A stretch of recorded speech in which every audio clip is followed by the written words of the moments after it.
Assalamu alaikum wa rahmatullahi wa barakatuh. Welcome guys. In this video we're going to be showing that the Salafis or the Taymiyan Salafis, they believe that the Quran is actually created. Okay, there are two ways I'm going to show this. This is not clickbait, by the way. It's not clickbait. The first one is indisputable or undisputable. They will agree with this. The second one, they will dispute over it, but in the end it's actually created also. So they always attack everybody's view of what is your view of the Quran and Aqidah, but they never actually tell you what their own Aqidah is, which I've been doing on my channel. And if you have noticed, they always attack you, but when they present their own Aqidah, they always don't present it clearly so that you understand what they are saying. So in the end, they believe the Quran is created. Literally, I'm not joking. Okay, now, so we're going to show you with two proofs. Like I said. Now, the first one is this. They believe that the Quran you read, okay, the Quran in this world, the Quran that is physical, that physical book, of course it is created, the paper is created, right? But the sound, and the letters also is created. The Quran in this world. In fact, let me just tell you straight up. Any Quran, sound and letters that is not read by God himself is created. So the moment God reads the Quran with sound and letters, because they believe this, they believe God reads the Quran with sound and letters because they believe God is temporal, so he acts temporally, so he reads and he makes sounds and letters. So the moment God reads it, they believe that one is not created. Okay, the one God is reading, the Quran God is reading, that one is not created. They believe this. But when Jibreel alayhi salam hears it, of course that hearing is created. So now when he now hears the Quran, right? He now goes to the Prophet sallallahu alaihi wasallam to go and read that Quran for him. When he starts reading it, that one is created because the sound he's making is created and the letters is created too. So they believe that one is created. When Prophet sallallahu alaihi wasallam hears it and he in his mind, and then he starts reading it to us, that one is also created. So any Quran, that sound and letters that is not created, that is not read by God himself directly, it is created. This is why I said they believe the Quran is created. So there's two definitions of Quran now. The Quran that is read by God, that one is not created. The Quran that is read by human beings or any other creature that is not God, that is created. So that is the one that they cannot dispute with because they actually believe this. Now, the second one is where they will now dispute. So they believe that, okay, fine, that one is created, but the one God is reading is not created. The problem that many people have pointed out to them is that, but it is sound and letters, just like our own. That will be the last point I'll make, by the way. What is the difference between the Quran that God is reading, according to them, that is sound and letters, and ours that is sound and letters? And what is it called? Dr. Khalil Andani was asking this question. I think I can answer him. I'll tell him what he's looking for, okay, in this video. Now, I watched a video this morning of Sheikh Said Foda where he was showing that the difference between the Mu'tazila and the Salafis on this issue of the created of Quran, is the Quran created or not, is very similar. Their view and the Mu'tazila view is very similar. So all this rhetoric, in the end, they believe that the Quran is created. Now I'll show you the Quran that they now say that is not created, the one that is read by God. Why are they saying this? Let me just read something real quick. Okay, so now the Quran that God is reading, they now say it is not created. Now, here is the problem. They believe even that one is not eternal. The one that God is reading is not eternal. You know why? Because it began to be read. It began to exist. So we, normally, the Asharis and the other Mutakallim, they will be like, okay, if something begins to exist and it is not self-generated, anything that begins to exist and is not self-generated, meaning it didn't bring itself into existence, it is created. That's our definition of creation. Or the universe, it began to exist at one point, or it wasn't eternal, and it's not self-generated. That's how we prove that it is created. Now, this Quran that they are saying that God read, or that they now use a term, Qa'im bizati, bizat. Okay, so they said it would have been created if it wasn't Qa'im bizat, if it wasn't subsisting in God's essence. So this is how they now said that, okay, Anything that subsists in God's essence is not created. That's how that's why I said they would dispute over this one. So they believe it is contingent. It began to exist. It's not eternal. So the Quran is not eternal. I'm not joking. Literally, the Quran is not eternal according to the Salafi view or the Taymiyan Salafis. It is not eternal. It began to exist. Okay? It began to be read. Maybe I should say it like that. So it wasn't read before. Now the first letters of the Quran started to be read at some point in time. That's when it began. So it had a beginning. And now you'll be like, if something has a beginning, it should be created. They said no. Because it is contingent, but they now still put it in the essence of God. So the problem that Ash'aris usually have with them is that if you say that, okay, fine, it is contingent and it began to exist, and this is like occurrences, is it muhdas or hawadis or something like that, then they put it in God's essence because they don't want to say it is created. They now put it in God's essence. So now you have hawadis or contingencies in God, in God's essence. That's what they try, because they don't want to say it's created. That's why they put it in God's essence.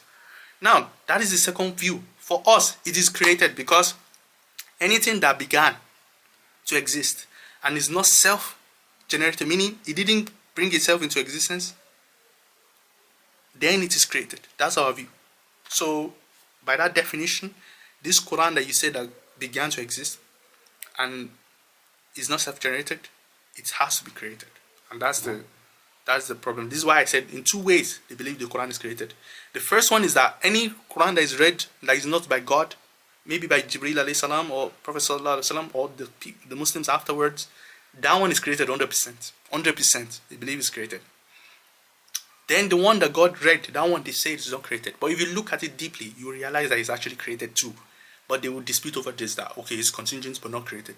So they would make a distinction between something that is contingent and something that is created, that they are not the same. So, and a lot of theologians argue over this. Now, let me now give you bonus. The question Dr. Khalil Landani and many other people, they ask is that, what is the, this is the claim. Sheikh al-Taymiyan, according to his works, he now said, there is no resemblance between how many minutes have I spent? Okay. There's no resemblance between the Quran that God is reading with sound and letters and the one that Jibreel alayhi salam read to the Prophet in sound and letters, or the one the Prophet sallallahu alayhi wasallam read to us later in sound and letters. That there is no resemblance whatsoever between them. If you've watched my last video, I've showed you how this is possible. And this is where I feel like I can answer that question. What is the relationship between the two of them?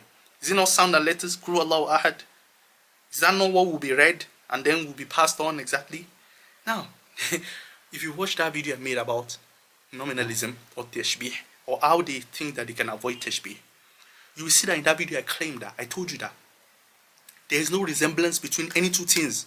Even if you think that they are like alike, there's no resemblance between them. So for instance, how will I say this? Two human beings, if you take two human beings now, they don't actually have any tashbih between them. So you see this, let's say one human being and another human being, there's no tashbih between them. There's no resemblance between them. So even though we normally, like colloquially, what is that? What did I just say? Normally we think that a human being and another human being, they are tashbih, they resemble each other, right? According to their view, no, they don't actually resemble each other in reality. They might resemble each other in the mind, but they don't resemble each other in reality. Now, how does this relate to the view of sound? So, the sound of one human being and the sound of another human being, they don't actually resemble each other in reality. So, these are what I'm trying to show is that whatever sound that will be, it will just be exactly the same sound. Maybe they will add some perfections to the sound. Like say, this sound that God is going to make, this is their position, it's going to be the best sound you've ever heard.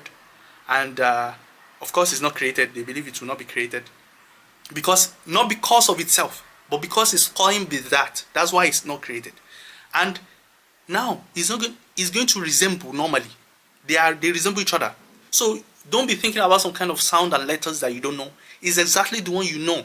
But because there's no universal, then we'll just say that they don't resemble each other. Just like we'll say two human beings, they don't resemble each other. Do you understand what I'm saying? Two human beings, they don't resemble each other, even though we know normally that they resemble each other. Because that's their principle, they have to say two. When I'm reading Quran and another person is reading Quran, the sound both of us are making, they don't resemble each other because of their nominalism. Now, this will apply exactly to God also. So the sound that God will make and the letters, they will resemble each other normally, but in reality they don't resemble each other. That is the solution.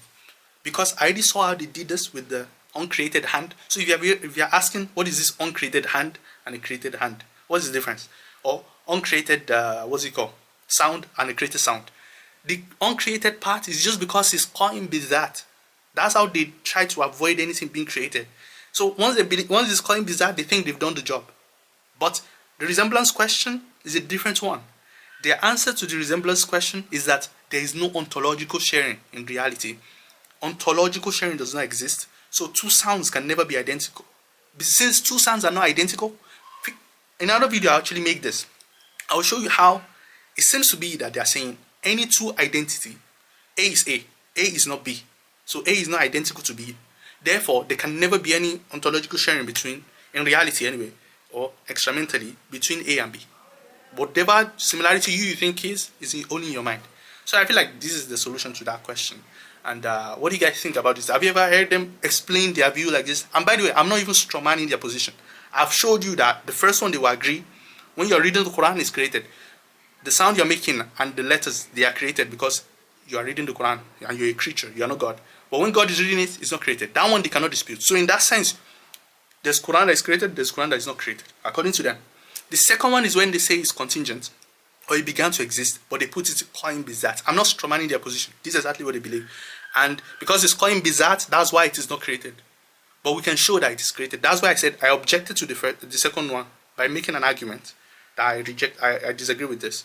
Anything that began to exist and is not self-generating itself is created. They might not agree, they might agree. So that's where the rift is. But in the end, at the end of the day, they believe the Quran is created in the first sense I just told you. So it's not a clickbait. And the resemblance issue, I've showed you how they will understand it. Just like two human beings making sounds. This exactly it is. Because there's no tashbih between two human beings. How can there be tashbih between God and a human being? Of course there's no tashbih. So I hope you understand this video. What do you guys think in the comment section? See you guys later. Wassalamu alaikum wa rahmatullahi wa barakatuh.